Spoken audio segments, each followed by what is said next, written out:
Republic বাংলায় স্বাগত। কিশলয় অগ্নিবাণে আমি কিশলয়। এই শিশুটিকে ঝুলিয়ে কারেন্ট শক দেওয়া হচ্ছে ম্যাডাম, কি ব্যবস্থা নিচ্ছে শিশু সুরক্ষা কমিশন? এখন পর্যন্ত কাউকে দেখলাম না কেন? আমরা যে ব্যবস্থাটা নিই সেটার সঙ্গে সঙ্গে পুলিশকে চিঠি করা হয়েছে, ডিস্ট্রিক্ট অ্যাডমিনিস্ট্রেশনকে চিঠি করা হয়েছে এবং পুলিশ দক্ষিণ চব্বিশ পরগনা যে মহেশতলা থানার পুলিশকে চিঠি করা হয়েছে, যে ডিটেলসটা জানতে চাওয়া হয়েছে কি হয়েছে এবং যত তাড়াতাড়ি সম্ভব যেন দোষীদেরকে গ্রেপ্তার করা হয় এবং শিশুটিকে করা হয়। এটার যে পদক্ষেপ আমরা কমিশন থেকে নিই সেটাই নেওয়া হয়েছে। সকালবেলায় কাজটা হয়ে গেছে। ম্যাম, আপনারা একাধিক চিঠি করেছেন যখন এই ভাইরাল ভিডিওটা বেরিয়েছে যে বাচ্চাটাকে ইলেকট্রিক শক দেওয়া হচ্ছে উল্টো করে ঝুলিয়ে। স্থানীয়রা বলছেন 2 বছর ধরে ওখানে ওইটা এবং একাধিক ফ্যাক্টরিতে শিশুদের দিয়ে কাজ করানো হতো। আমি প্রশ্ন করছি ম্যাডাম, শিশু সুরক্ষা কমিশন শুধু এরকম উল্টে ঝুলিয়ে দিলে তারপর চিঠি লেখে না, তার আগেও তাদের ভিজিলেন্সের ব্যবস্থা আছে দেখার জন্য যে এই রাজ্যে কোথায় কোথায় শিশুদের অধিকার খর্ব হচ্ছে? অবশ্যই অবশ্যই আছে। আপনারা জানেন আমরা ডিস্ট্রিক্ট চাইল্ড প্রোটেকশন ইউনিটের সঙ্গে কাজ করি এবং তাছাড়াও আমাদের কমিউনিটির মানুষজনের সাথে প্রত্যেকটা স্তরে, যে কোনো ডিস্ট্রিক্টের এবং কলকাতার প্রত্যেকটা স্তরে এখন যে সিপিসি কমিটি হচ্ছে সেগুলোর সাথে আমাদের যোগাযোগ থাকে এবং নিয়মিত আমরা শিশু শ্রম নিয়ে কাজ করি। শিশু শ্রম নিয়ে প্রচুর আলোচনা সভা থেকে আরম্ভ করে কমিউনিটিতে গিয়ে গিয়ে ট্যাবলো ক্যাম্পেইন করা হয়।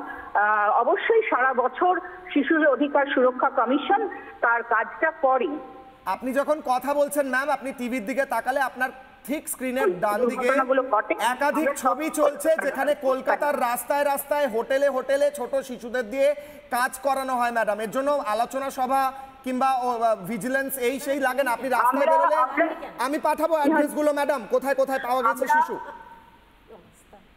আমরা রেড করি, যেমন ধরুন দক্ষিণ চব্বিশ পরগনায় ইটভাটায় যে শিশুদের পাওয়া গেছিল, অন্য রাজ্য থেকে এসেছিল, রিসেন্ট একটা হয়েছিল, তারা বাবা মায়েদের সাথে ছিল, সেখানে ডিস্ট্রিক্ট অ্যাডমিনিস্ট্রেশনকে জানিয়ে এবং তাদের তৎপরতায়, পুলিশের তৎপরতায় রেড করা হয়েছিল এবং রেড করে সেখান থেকে বাচ্চাদেরকে উদ্ধার করে তারা কেয়ার অ্যান্ড প্রোটেকশনের জন্য তাদেরকে সিসিআইতে চেয়ারপারসনের সামনে প্রডিউস করে সিডাব্লিউসি তাদের সিসিআইতে রাখা হয়েছিল। তাদের কাউন্সিলিং, তাদের সাথে কথা বলা, আমরা কমিশন থেকে নিজেরা গিয়ে তাদের সাথে কথা বলেছি এবং সমস্ত বিধি ব্যবস্থা করার পরে অন্যরা যারা এসিপিসিআর এবং পুলিশ আছে তাদের সাথে যোগাযোগ করে কিভাবে তারা তাদের জায়গায় নিরাপদ থাকতে পারে সেই ব্যবস্থা করেছি। এখানে এই সময়ের মধ্যে কিছুদিনের মধ্যেই কিছুদিন আগে আমরা কলকাতা শহরে একটি বাড়িতে ডোমেস্টিক হেল্পার হিসেবে রাখা হয়েছিল,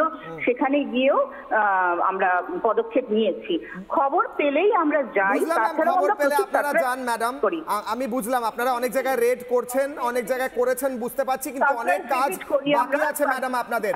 সেই ছবিটা তুলে ধরছে। এখানে আপনাদের কোনো সদস্য এখন পর্যন্ত গেল না কেন ম্যাডাম? শুধু চিঠি লিখে হবে? বাচ্চাটাকে তো খুঁজে পাওয়া যাচ্ছে না। বাচ্চাটাকে হয়তো জানি না বাচ্চাটার কি অবস্থা ম্যাডাম। দেখুন আমরা ডিস্ট্রিক্ট অথরিটির সাথে কথা বলেছি এবং ডিসিপিও ইউনিট থেকে সেখানে যাওয়া এবং কথাবার্তা, আমাদের যেগুলো পদ্ধতি আমরা সবকটাই করেছি। আমরা ডিস্ট্রিক্ট আপনার পুলিশ স্টেশন ভিজিট করা, এগুলো সমস্ত হচ্ছে।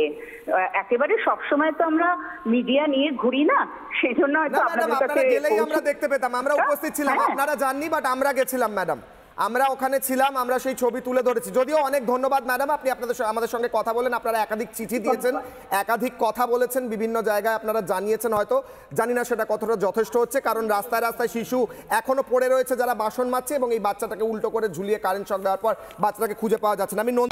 নানা ধরনের কন্টেন্ট দেখার জন্য লাইক করুন, শেয়ার করুন আমাদের ফেসবুক পেজ, সাবস্ক্রাইব করুন আমাদের ইউটিউব চ্যানেল। পাশাপাশি অন্যান্য ব্রেকিং নিউজের জন্য অবশ্যই চোখ রাখুন রিপাবলিক বাংলায়।